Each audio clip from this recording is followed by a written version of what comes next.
Have you ever felt like you're stuck in a loop? This weirdly familiar, frustrating pattern that plays out in your life, but you never really stop to think about why? Well, we're going to dive into that. Because once you see this hidden battle for what it is, you will never look at your own choices the same way again. So it all starts here. You get this burst of clarity and decide, okay, I'm going to make a change. Maybe it's saving more money or finally being consistent with working out.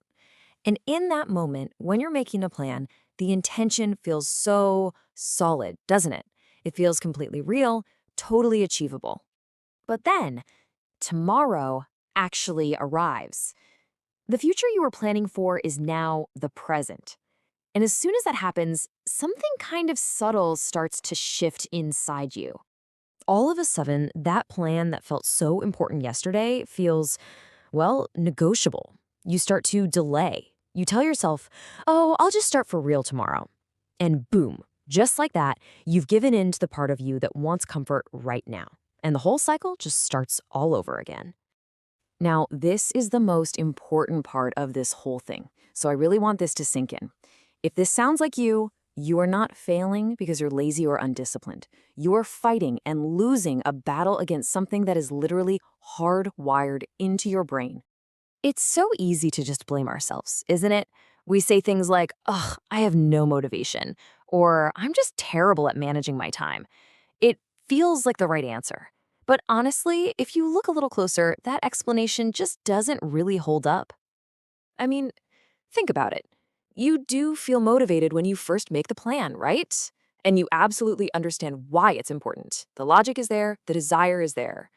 So, why does everything fall apart right at the moment of action? And that's the real puzzle here. Why do smart, capable people just like you, seem to constantly trip themselves up and work against their own best interests? The answer isn't out there in the world. It's inside your own head. It's a hidden conflict. We love to think that our problems are external, right? Not enough time, not enough money. But the biggest, most significant battle you fight every single day isn't against your boss or your schedule. That's right, the battle is internal. It's like a little civil war happening inside of you between two different versions of yourself that want completely opposite things. So let's meet the two sides. Okay, so let's break this down. On one side, you've got your present self. All it cares about is what feels good right this second. It wants comfort, it wants ease, it wants instant relief. Then you've got your future self. It wants all the good stuff in the long run. Growth, health, financial security. But here's the kicker. Who has all the power? The present self. Because it's the one actually living in the moment, with its hands on the steering wheel. And this whole internal tug of war actually has a name. It's called time inconsistency. It's a real documented bias and how our brains work. We are wired to overvalue rewards that are right in front of us and undervalue rewards that are far away, even if the future reward is way bigger. The problem is, your brain treats your future self like a complete stranger, someone you don't really owe anything to. Let's look at how this plays out with money. Your future self knows saving is crucial, but your present self is walking past a store and sees something it wants now. The immediate joy of that purchase feels incredibly real and tangible. Meanwhile, the idea of a healthy retirement fund in 30 years, that just feels abstract and kind of fake. Guess who usually wins that argument? Or how about your health? You set your alarm, fully intending for your future self to get up and work out. But when that alarm screeches at 6 a.m., your present self is in total control. It doesn't care about your long-term fitness goals. It just cares about the warm, cozy, immediate reward of the bed. So it hits snooze, making a tiny deal, just 10 more minutes, that sabotages the bigger plan. And oh yeah, this is a huge one at work. Your future self is begging you to tackle that big, important project. But your present self, it's craving that quick, easy dopamine hit you get from clearing out simple emails or just scrolling for a minute. So it chooses the easy win, pushing off the meaningful work for that stranger who has to deal with it later. So this is so important to get. If this is a deep-seated bias in your brain's wiring, then just trying harder is not going to work.